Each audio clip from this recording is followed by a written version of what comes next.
Ini mau tidak mau hari ini kami harus sampaikan secara tegas apa sikap dan tanggapan dari Kejaksaan Agung. Pertama-tama saya bacakan dulu mengenai perkara yang terkait dengan vonis Verdi Sambo yang divonis hukuman mati, terdakwa Putri Chandrawati yang divonis 20 tahun, terdakwa Kuat Maruf yang divonis 15 tahun, terdakwa Riki Rizal yang divonis 13 tahun. Adapun yang kami sampaikan hal-hal yang terkait dengan ini adalah pertama, Kejaksaan Agung sebagaimana saya sampaikan sebelumnya dalam rilis, yaitu mengapresiasi keputusan yang dijatuhkan oleh majelis hakim terhadap para terdakwa dan membuktikan pasal 340 KUHP junto pasal 55 ayat 1 ke 1 KUHP, yaitu pasal primer pembunuhan berencana sebagaimana surat dakwaan dari penuntut umum.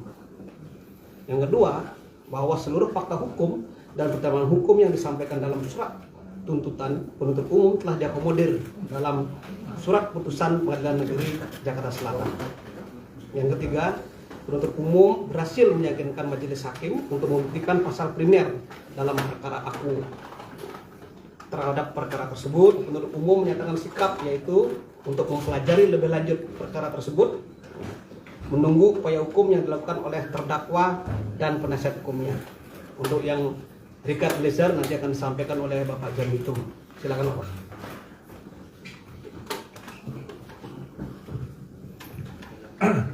Bismillahirrahmanirrahim. Assalamualaikum warahmatullahi wabarakatuh. Selamat siang dan salam sejahtera bersama. Om Swastiastu. Namo Buddhaya. Salam kebajikan. Yang saya hormati Kapus Pen Kejaksaan Republik Indonesia, Pak Ketut Sumedana, kawan-kawan media cetak, elektronik ataupun melalui online yang saya hormati, saya banggakan. Yang pertama, saya mengajak kawan-kawan semua memanjatkan puji syukur pada Allah Subhanahu wa taala. Kita masih berikan Allah kesehatan pada hari ini sehingga saya dapat bertemu saudara-saudara sekalian dalam hal memberi penjelasan kepada masyarakat.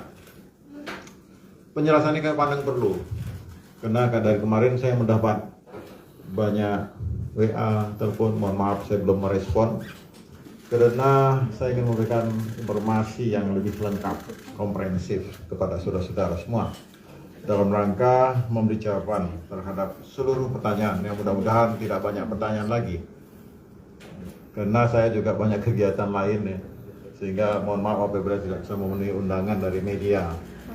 Tapi yang terpenting Kapus Pen saya ini sangat aktif ya, dan sangat aktif saya melihat dari penjelasan-penjelasan sudah mewakili lembaga Kejaksaan Republik Indonesia terkait vonis ya Richard Eliezer Pudihang Lumiu. Apabila kita lihat putusan hakim itu, putusan hakim ini dalam tingkat pertama pengadilan negeri, bahwa hakim memutus sesuai dengan apa yang didakwakan jaksa. Emang itu asasnya seperti itu. Hakim memutus sesuai yang didakwakan jaksa. Itu pasal 340. Dakwaan primer oleh jaksa.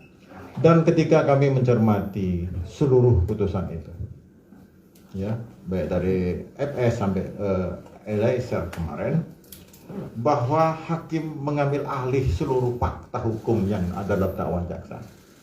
Di samping dakwaan primer dibuktikan sesuai dengan jaksa, juga seluruh pertimbangan hukum itu diambil alih oleh hakim.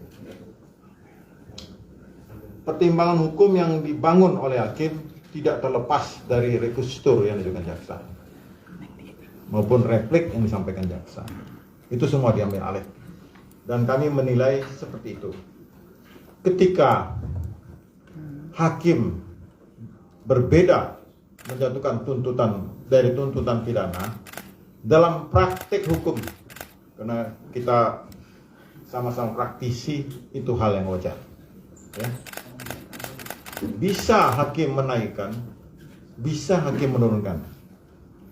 Namun hakim tetap berpegang kepada alat bukti dan jaksa telah berhasil meyakinkan hakim, sehingga hakim sepakat Lalu tentang tinggi rendahnya, itu adalah keyakinan hakim.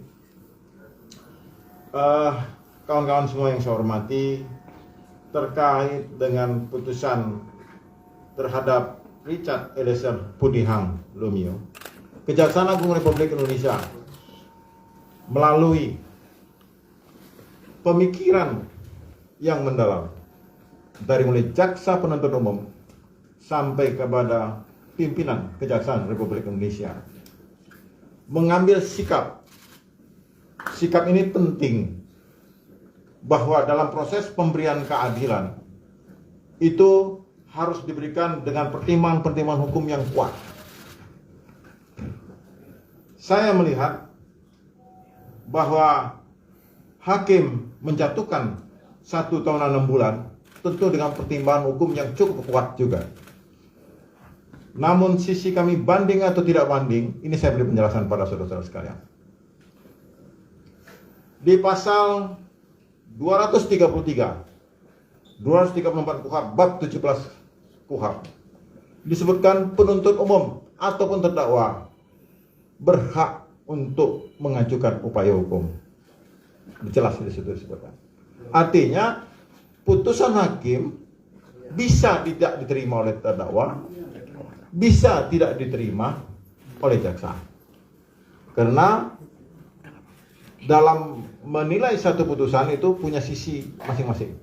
Terdakwa bisa tidak puas, dia banding. Jaksa bisa banding. Berapa hal pertimbangan yang perlu saya sampaikan kepada kawan-kawan semua menyangkut sikap Kejaksaan Agung Republik Indonesia. Apakah banding atau tidak? Yang pertama, kami melihat bahwa pihak keluarga korban ini Ibu Yosua dan Bapak Yosua dan kerabatnya. Saya melihat perkembangan dari mulai proses persidangan sampai akhir kemarin putusan Richard Eliezer Pudihang Lumiu. Satu sikap yang memaafkan berdasarkan keikhlasan. Dalam hukum manapun, hukum nasional kita maupun hukum agama, termasuk hukum adat, kata maaf itu adalah yang tertinggi dalam putusan hukum. Berarti ada keikhlasan daripada orang tuanya. Dan itu terlihat dari ekspresi menangis, bersyukur diputus hakim seperti itu. Jaksa sebagai representasi daripada korban. Kami memiliki korban dan negara dan masyarakat. Melihat perkembangan seperti itu, kami salah satu pertimbangannya adalah untuk tidak melakukan upaya hukum banding dalam perkara ini. Karena bagi kami sudah terwujud keadilan substantif, keadilan yang dirasakan oleh korban maupun masyarakat melalui berbagai pemberitaan yang kami terima dan kami respon. Kami menilai 1 hari pemberitaan itu, dan kami dalam mewujudkan keadilan itu harus melihat nilai-nilai atau keadilan yang timbul di masyarakat. Kawan-kawan sekalian, di samping itu juga saya melihat putusan hakim ini di samping sudah mengambil over seluruhnya, saya mengikuti benar, mengambil over seluruhnya tuntutan dakwaan maupun tuntutan jaksa. Seluruhnya saya lihat dari seluruh unsur yang dikutip oleh hakim. Hakim yakin benar atas dakwaan jaksa tersebut, yakin benar atas tuntutan jaksa tersebut, sehingga kami menghormati putusan hakim yang telah mewujudkan keadilan substantif yang dapat diterima oleh masyarakat.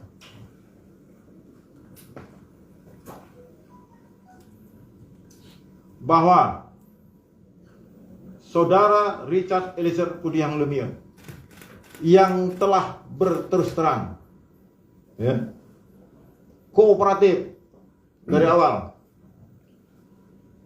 itu merupakan contoh bagi para pelaku penegak hukum yang mau membongkar satu peristiwa pidana. Jadi bahan pertimbangan juga bagi Kejaksaan Agung untuk tidak menyatakan banding dalam perkara ini. Sehingga putusan ini dengan kemarin saya mendengar penasihat hukum daripada Richard Eliezer Pudiang Lumiu, kami tidak menyatakan banding dan kami tidak banding. Ingkrahlah putusan ini sehingga mempunyai kekuatan tetap dengan pertimbangan bahwa seperti yang saya sampaikan tadi, bahwa kata maaf, saya ulangin, korban ikhlas, dan ini sudah diwujudkan dalam pernyataan-pernyataan orang tua daripada almarhum Joshua. Itu yang bisa saya sampaikan dalam penjelasan saya pada hari ini. Mudah-mudahan dapat diterima oleh semuanya karena mewujudkan keadilan itu memang sudut pandang yang berbeda, itu hal yang biasa. Tetapi ketika masyarakat, ketika korban telah menerima, itu sudah lebih dari cukup untuk hal perwujudan keadilan substantif tadi. Demikian kawan-kawan, billahi taufik wal hidayah. Assalamualaikum warahmatullahi wabarakatuh. Demikian penjelasan lengkap dari Bapak Jan Pintu, sudah cukup komprehensif saya dengar tadi ya. Kita dengarkan bersama tadi ya. Mungkin ada hal-hal yang dipertanyakan. Saya lihat dulu yang menanya ini. Dah, kamu nanya dulu. Dari mana? Iya, Jihan Pak, dari Tempo. Pak, terkait putusan vonis mati Sambo nih Pak, banyak yang berspekulatif bahwa akan ada uluran waktu dari Sambo sendiri, termasuk banding, kasasi, nantinya sampai akhirnya pidana yang 2023 KUHP berlaku, yang bisa dari pidana mati ini bisa lolos gitu Pak untuk yang 10 tahun percobaan. KUHP yang pasal 100. Gini, kita ini penegak hukum itu terikat pada hukum positif yang berlaku saat ini. Ya, majelis hakim telah memutus FS hukuman mati. Terdakwa punya hak untuk melakukan upaya hukum, banding, kasasi, bahkan sampai peninjauan kembali dan gerasi. Ini satu upaya hukum yang disediakan oleh undang-undang. Itu terdakwa boleh menggunakan hak itu. Tentang waktu diatur undang-undang, seperti saya sampaikan tadi, banding 7 hari menyatakan sikap, ya. Lalu nanti ada banding, nggak puas juga bisa kasasi, nggak puas juga bisa mungkin PK, nggak lainnya bisa melakukan gerasi, karena presiden bisa melakukan itu. Itu semua pidana mati lewat gerasi. Ya. Cukup. Jadi tidak usah lagi berbicara mengenai Kalau yang akan hal datang belum- nanti nanyanya belum di, gitu. jangan berspekulasi ya. Ada lagi? Ini di depan. Oh iya, Pak, terkait Namamu siapa? Oh iya, nama saya Gisel dari Ayu City. Ya, terkait gimana namanya ya? Richard Eliezer yang dari 12 tahun ke 1,5 terus? tahun itu, menurut Kejagung kemarin bilang apa? sendiri apa yang menjadi hal yang Bukan bisa meringankan Baik, Gisel, saya senang didengar. Gisel mungkin tadi terlalu memperhatikan saya, Kenapa itu apa? sehingga supaya saya penjelasannya nggak ditangkap tadi. 12 tahun tuntut, itu 1 tahun. Memang saya menghormati itu satu. Lalu jaksa tidak usah upaya hukum. Kan saya dengan pertimbangan tadi ada maaf dari korban, itu terwujud, ya kan, nyata itu dalam beberapa publikasi media, ya. Masyarakat sudah merespon begitu banyak, kita harus menghormati itu. Karena bagi saya dengan respon masyarakat banyak itu, itulah suara keadilan sebetulnya. Kalau kita cermati ya. Jadi hakim telah mengukur itu mungkin. Mengukur rasa keadilan juga. Sehingga kami menghormati putusan itu. Cukup bisa. Kejar ya. Jadi nggak perlu diperdebatkan lagi. Tinggi rendah itu soal pandangan ya. Silakan. Izin Bapak, saya Aci dari Tribun News. Pertanyaan saya begini Pak, dulu waktu masa-masa pasca tuntutan kan dari pihak kejaksaan gembar-gembor tuh Pak terkait klasifikasi pelaku dalam perkara ini. Nah, Richard sendiri kan pada waktu itu diklasifikasikan sebagai player, yaitu sebagai dader kan waktu itu. Nah, jadi terkait sikap tidak banding ini, apakah itu juga menjadi pertimbangan atau bagaimana Pak klasifikasi Iya. itu? Kami tetap dalam sistem pembuktian. Ya. Kami belajar tentang sistem pembuktian. Keyakinan kami seperti itu. Ada flagrant, ada dader, ada dunflager ketika ada yang disebut. Jadi dalam sistem pembuktian yang kami miliki, dalam SOP yang kami memiliki, dalam hal menjatuhkan tuntutan pidana memang harus disesuaikan dengan terang. Tapi ketika hakim memutus menurut perasaan kami, maka dalam undang-undang di KUHP disebut upaya hukum. Jaksa boleh gunakan, boleh tidak menggunakan. Di KUHP baca. Tapi ketika kami tidak menggunakan, tentu ada rasionalnya apa? Apa alasannya? Alasannya tadi adanya kata maaf. Saya bandingkan dengan satu sistem hukum. Hukum Islam, ini saya betul saya beragama Islam, ya. Saya belajar tentang hukum Islam. Di hukum Islam dikenal dengan qisas. Qisas itu bisa batal ketika ada kata maaf dan membayar denda, namanya diat. Orang membunuh bisa tidak hukum mati.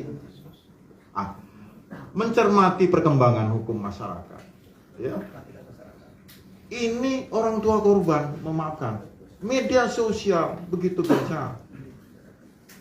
Masa kami tidak merespon itu sebagai wujudan keadilan substantif yang harus kita wujudkan dalam penegakan hukum? Ya, saya cukup. Saya kira cukup ya, nggak ada pertanyaan lagi. Nanti kalau pertanyaan yang lebih rumit dan substantif nanti akan kami lanjutkan. Pak Jambidum, terima kasih atas kehadirannya. Saya kira sudah diberikan semua alasan-alasan cukup komprehensif yang kita terima semua. Mudah-mudahan ini menjadi bermanfaat untuk kita semua dan masyarakat Indonesia paham bahwa kita juga melaksanakan apa yang disebut dengan keadilan substantif sesuai dengan kebutuhan hukum masyarakat. Sekian dan terima kasih.